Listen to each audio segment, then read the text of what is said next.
Klein worked in the State Department until the day before Biden's inauguration. What does that tell you about how widespread and undetected extremism was under the Trump administration? Thank you, Alicia, for that question. This is another data point that shows that the mob that attacked the Capitol on January 6th were Trump supporters, not people faking to be Trump supporters. They were actual Trump supporters who were enraged that Donald Trump had lost the election. And it is this rage that continues to fuel the political violence that we're trying to guard against. And I simply urge Republican leaders to say one simple, truthful sentence, that the election was not stolen. I mean, it's absurd that you have to affirm that in the first place. But what does it tell you that this was a person who was working inside the U.S. State Department? So what's interesting is if you look at this mob, it wasn't just a particular set of people. It was people from all walks of life. You had people from the State Department. You had people who were lawyers, who were doctors, who were accountants, who were farmers, all sorts of people. They came because the president told them to. They attacked the Capitol because the president told them to. And they still continue to believe that Donald Trump unfairly lost the election.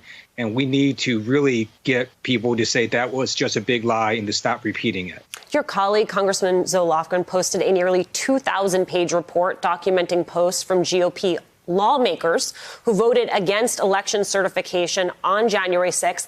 The fact that a lawmaker felt compelled to document these posts speaks to the tension it must inside the Capitol. How safe do you feel? I mean, this is the place where you do your work. How safe do you feel in and around the Capitol? That's a great question. So I have two responses. First, it's very clear that the former president was the ringleader who incited insurrection.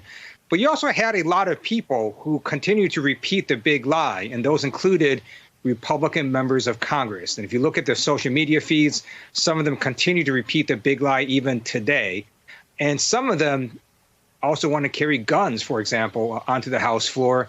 And for some of us, it is quite disturbing. I do trust our Capitol Police to make sure that these Republican House members don't act aggressively. But it is very disturbing to have to work in a place where people want to carry guns into the workplace and have issued threatening statements in the past. We're looking at a 60-day extension of the National Guard at the Capitol. Is seeing our nation's capital protected like a fortress just the new normal? It shouldn't be. I previously served on active duty United States military because I believe we are an exceptional country. I never thought I'd see the day when our commander-in-chief would incite an insurrection. And now we're spending taxpayer funds to deploy our military to protect our capital against ourselves. This should not be what America is. And there is really one very simple way to fix this.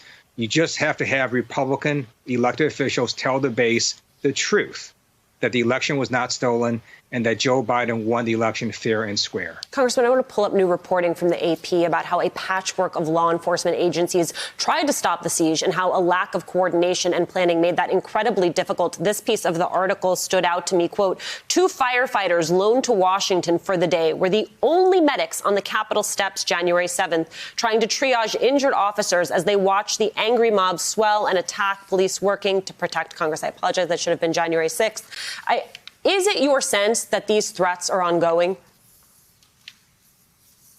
It is. We know from chatter on sort of the dark web and public reporting that you continue to have people that, again, believe the big lie. They're angry and they want to attack the Capitol or they want to attack government officials. At the same time, prior to January 6th, I think too many people in the Trump administration, either intentionally or unintentionally, did not take white supremacy seriously, did not take these white national groups seriously. And now we have to take them very seriously.